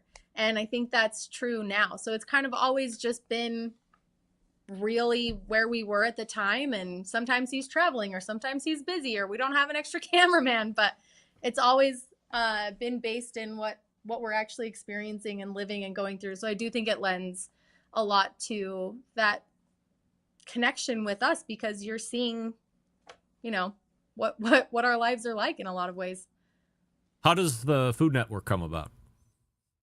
I got an email from a casting company saying they're doing this outdoor adventure show, or I think it was a DM on Instagram, or I don't even remember. I also am signed up for like emails where I get casting emails. So I just hit a quick reply and was like, yeah, let's do it. And they said, this is actually a pairs show. And I said, Todd, do you want to do this? And he said, absolutely not. It was like it was instant no. And I said, okay, I'm calling Christy. I was going to say, was she the first? He just doesn't want to go. She was the first invite. There was nobody else that you thought about. Oh yeah, I think it was my. I don't want to claim it was my idea. I'm like, Christy, 100%. Why? She's a phenomenal cook. Yeah.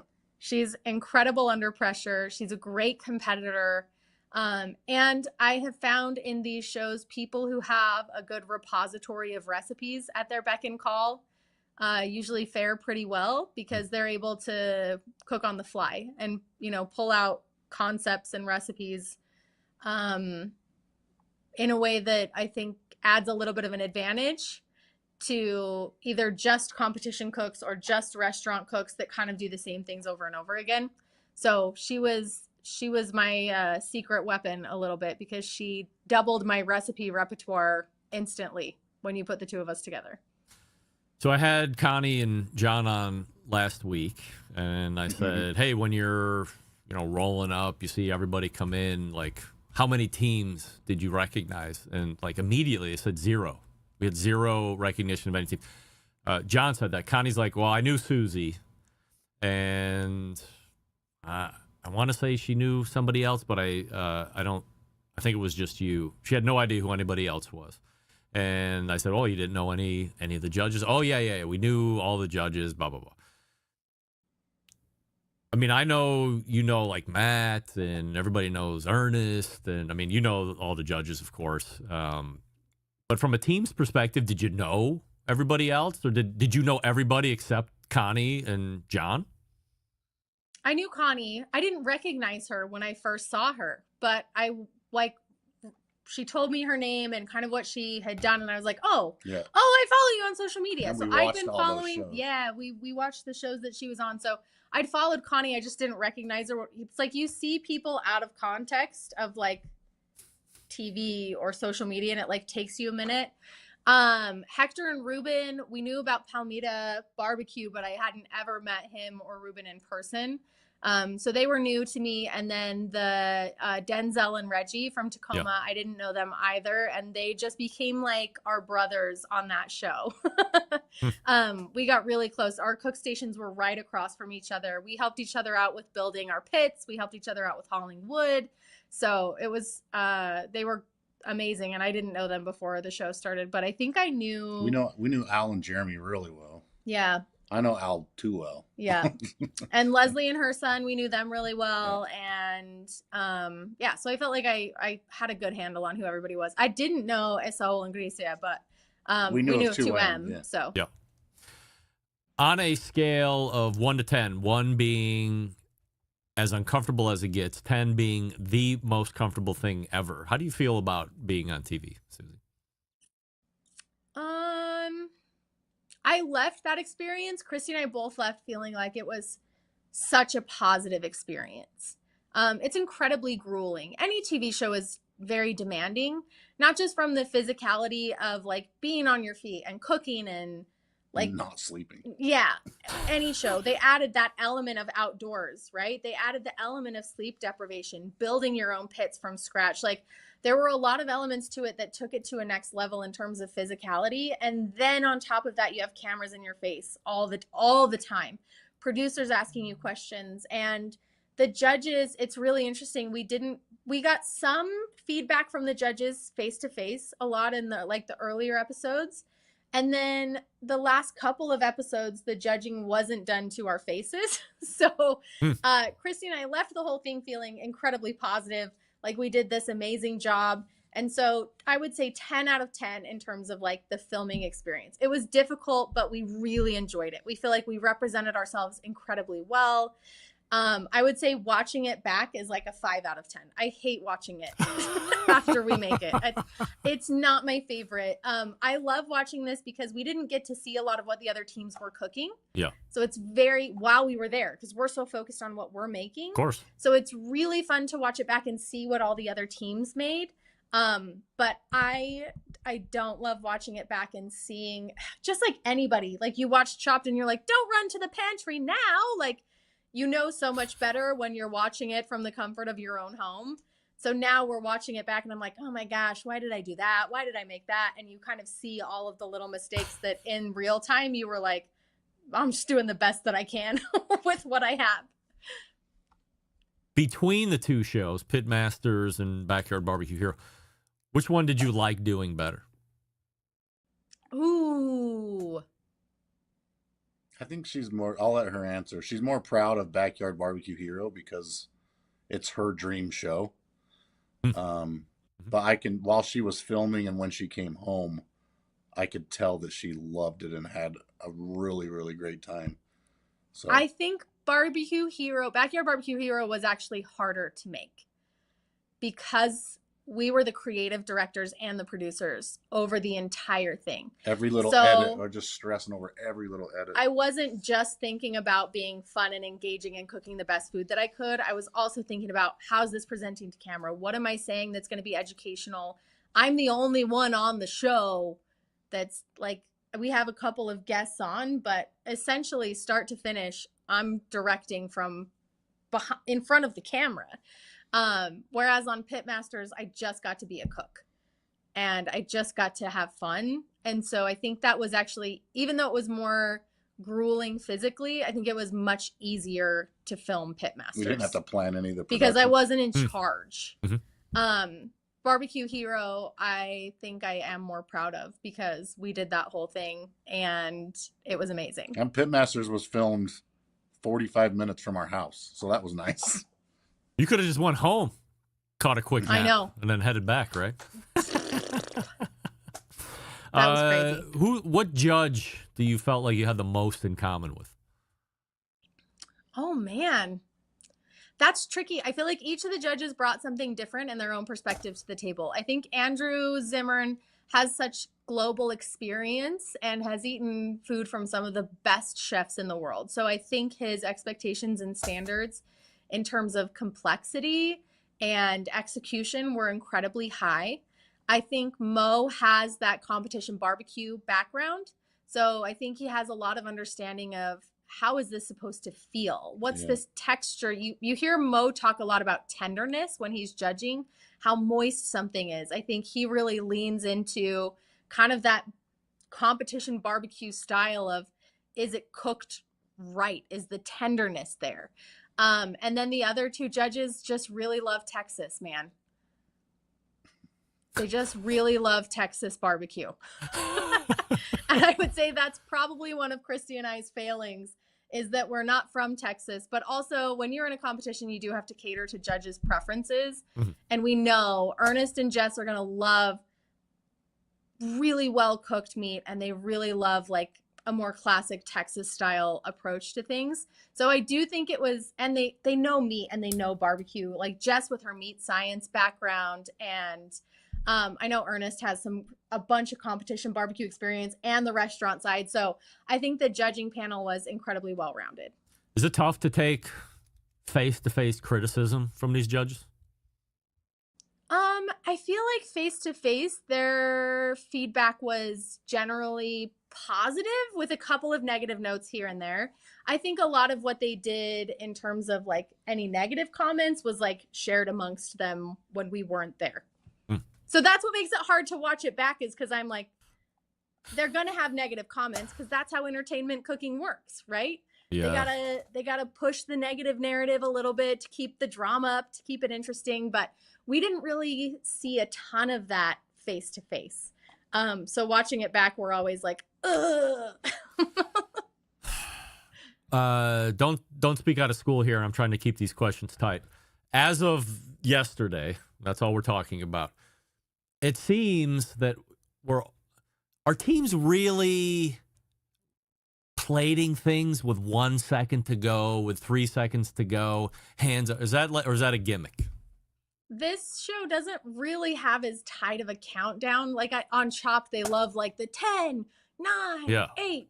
On this one, they're calling like, hey, you have 20 seconds. Hey, you have 10 seconds. Okay, wrap up plating. It's done. So it's less of like a by the second countdown, but everybody knows when you have to be finished. And there were some dishes that we planned and finished too early, and some dishes that we were coming down right to the exact last second. So I do think in edit, they'll always lean into the teams that are like pushing it to the last minute to get stuff done, because that's more exciting to watch. I mean, are we as shocked as I am that this many expert cooks are undercooking chicken? What is going on? I would say yes. And also the weather was, I cannot overstate how dramatic the weather had shifted in the 3 hours they gave us to cook that chicken. I think, and it was right before turn-in that the weather absolutely rocked everybody. But even Leslie got clipped for undercooking chicken in the first round. Like, what the heck? I don't know. She was not well physically. She was really not well. But the most recent episode where we did the core 4, the 2 teams turning in the raw chicken, really coming down to the wire on time, because you don't want chicken to sit, right? You don't want to cook it and have it be done 30 minutes early. You don't want a 30-minute rest on a chicken. So you push it so that you're done within 10 minutes of plating. And then the weather drops 25 degrees. Hail hits your fire. Steam's coming up, temperatures are coming down, and there's really nothing you can do. I mean, the teams did the best that they could, I think, to bring temperature up as rapidly as they could, but I think they got hit by strategizing, and both of them that got hit were ones that tried to cook hot and fast at the end and cook them in larger pieces. And it was a strategy that we didn't have our weather apps. We weren't watching radar. We didn't know that a rainstorm it was literally starry skies, rain, hail for 45 minutes leading up to turn-in. So I don't want to say that anybody would have been happy to turn in raw chicken by any stretch. And I understand that the judges were disappointed, but the elements really were up against us that time. It was pretty wild. John told me if they would have known, they weren't, by the way, but I asked him about the undercooking chicken. I said, would you have just not turned in a plate if you would have been one of the teams undercooking chicken? He's like, yes, I would not have turned in a plate, taken my lumps. Are you of the same mindset? I agree, but watching it back, I think both of the teams believed that their chicken was done. Like, you watch them cutting it and they're like, is it done? Is it done? And they're both like, I think it's done, man. I think we're good. Like, they cut into every piece of it. I don't think they were knowingly putting raw chicken on there. I think they really believed that they had crossed the threshold.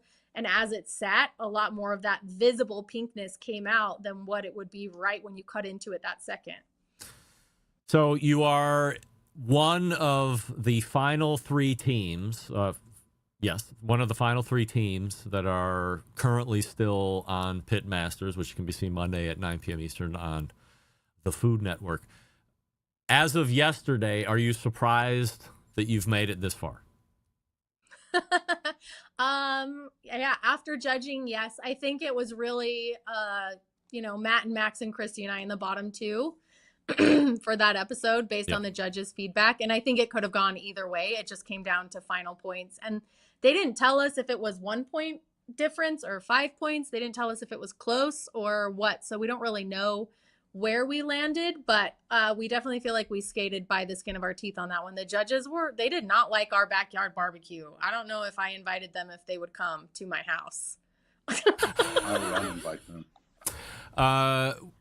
Were you shocked to see what kind of a formidable opponent Alisal and his wife are? Like, they're crazy good. Oh my gosh. Impressive. So good. Yeah. They win a lot. I don't think I underestimated anybody on that show. I will say I believe that anybody that was there is a formidable and worthy opponent just to be there. But they are like the perfect duo of pastry chef to pitmaster. And I think it was unexpected to have a pastry chef on a show like that, but they're so great together. They work so well together, and they're so incredibly nice. And I just think they're fantastic. All right, so Susie is everywhere on TV. So if you're not watching Backyard Barbecue Hero, make sure that you're starting to tune in and watch all those episodes, and then catch up on Pitmasters if you're not watching along like the rest of us human beings are every Monday. Business-wise at Hey Grill Hey, what else is happening? What's new? What might we be releasing? What don't we want to tell me about that you're going to tell me about? Stuff like this. Every time. We have the gloves. We have version 2. The order's in. We'll have them hopefully in November, so in time for holiday shopping. We've got the Velcro strap on the gloves, so our wider wristed friends can wear our gloves comfortably, and it should be easier to get them on and off that way, because that's the sizing on the wrist and getting them on and off have been the biggest, not complaints, just like feedback. So we're working on fixing that, and then we're also introducing a new colorway called the Midnight Edition. So it's going to be, double black dipped, and then just a little blue Hey Grill Hey logo on the Velcro strap. They're going to look really cool. So how's this doing? So good. Yeah. Actually, so good. Oh, we got fireworks. Wow, that was great. That was amazing. It's doing really well, actually, and our launch was awesome. I think we had a great launch for the cookbook, but what has surprised me has been the last few weeks since the TV show aired and then rolled out on Netflix. We demonstrate, we show the book in the back of the TV show quite often because the show is the name of the book. And I think that's really helped. Also, Todd's Beefy Sprinkles product, we use that in the brisket episode of Backyard Barbecue Hero, and those sales have been moving. Yeah. Crazy. Any other business stuff going on? We're coming out with kind of new packaging. We're moving to a squeeze bottle, which probably doesn't sound very exciting, but I'm really excited about it because I think it's such a better function for the product. Mm-hmm. And we've brought people along on the journey a little bit of bringing Hey Grill Hey into more retailers. With AI changing how people consume barbecue content on websites, we thought, well, we've been building this product business kind of parallel to the digital side for long enough. Let's really double down and focus on the physical product. So it's been a year of finding the right co-packing partners, moving label designs and packaging designs. There's a lot of logistics that go into that. So that's been great. But we're also pitching some of the largest retailers in the United States. This year, I have a meeting on Friday with a buyer of a huge national brand that I'm really nervous and excited about. And we met with Costco earlier this year and got approval for a road show in Southern California. So we're going to be testing the waters with some big boy national retailers in the grocery space. And then also we're adding the Hey Grill Hey lineup to the Home Depot spread later this year. So that's really exciting. Squeeze bottles. Are those more expensive than the non-squeeze bottles? In what way? Like in making them, like or just in the in cost cost. to the customer? So the cost of the cost for you. So if it's 80 cents for the non, is it 95 cents to get a squeeze bottle? No, our all-in costs are actually going to be going down because we're buying so much more sauce now. Yeah. Like our products, it's like there's always a scale that tips as you start to grow your business, and anybody who's in products knows that your manufacturer says we can give it to you if you order this many bottles at this price, but if you order this many bottles, your price starts to go down. So that's our goal, is to work on lowering our costs so that when we do go into grocery and we have to pay distributor fees and we have to pay free fills. This one national retailer that I'm talking to requires me to send a free box to every store of every flavor they bring on. So the cost to do business, most people, if you ever want to talk about the backside of grocery distribution, I've learned about that this year. Yeah. On the barbecue business side, it's fascinating. And there's so much I've learned and so many hidden expenses and hidden costs. And most people don't make it without outside investors or daddy's big money buckets, and we are self-funding and bootstrapping this thing. So yeah, it's been quite an adventure. I guess now that I'm thinking about it, I'm surprised there aren't more squeeze bottles of barbecue sauce. I'm just quickly going down in my mind, the Giant Eagle barbecue aisle and the Heinen's barbecue aisle, and I would say 98% of that stuff is either plastic or glass bottled tip shit, and it's not squeeze, but like squeeze seems to be like the best. Yeah, Blues Hog was a big when they switched from their jar to the squeeze. That was, but like Cosmos is switching, Kinder's is switching. I think you're going to see a lot more people in a squeeze bottle. Yeah. When I make my homemade barbecue sauce, it goes right in a squeeze bottle. Yes, of course. I mean, so much better application. So much better application. Yeah. All right. We have Susie and Todd Bulock here. You see them every 3 months here on this show, so that means they have one more visit to go before we tie up 2026 again. Make sure you're watching Pitmasters Monday nights on the Food Network, and go over to Tastemade. Make sure you're watching Backyard Barbecue Hero, where you can see Susie as well. Guys, always appreciate the time. Always appreciate the inside baseball talk and candor. And again, we'll see you in 3 months. Okay, see ya. Thanks, all right, there they are. Susie and Todd Bulock. Right there, letting it all hang out from a here's what's happening on the TV show perspective. Here's what's some new business that we have going on. Love it. Always open and honest, giving you the real live insight on what it takes to be successful in this business, and certainly appreciate that. So we're all set. We're going to call it a night. A couple minutes early here. Why not? All the way back in the first hour, a Stephen Raichlen joined the show, and then a Wes Wright. And then taking the balance of the second hour, Susie and Todd Bulock from Hey Grill Hey. HeyGrillHey.com is their website, of course, for recipes and videos. Maybe you can get out on the Grill Squad if that has open enrollment at the moment. And then, of course, all the products that you might want, seasoning, sauces, and or otherwise. Appreciate everybody watching in the chat here tonight as we close out here this evening. On the poll, 62% of you do believe that because the dates were announced that the BBQ World Cup will happen. So there you go. A big show planned for you next week. Believe it or not, we are into the 4th Tuesday of the month. However, there is a bonus Tuesday in August, so there'll be another show after that. Then we will bridge into September. Then the countdown starts. The 15th, Lindsay Cole interview talking about pre-toupee, and then the week after, post-install toupee. Oh my God, it's going to be great. And we're going to be doing videos and all of that stuff within that week time frame. So stay tuned for it. If you always wanted to see it, if you want to see what a new-aged toupee looks like, you're going to get the straight dope right here. Not only are you getting the straight dope, you're getting the straight dope. So how do I always leave? September 11th, 2001. I will never forget.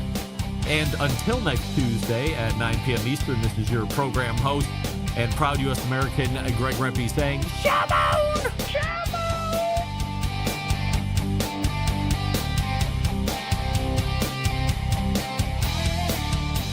This is Chris Payne from Euclid, Ohio, and you are listening to BBQ Central.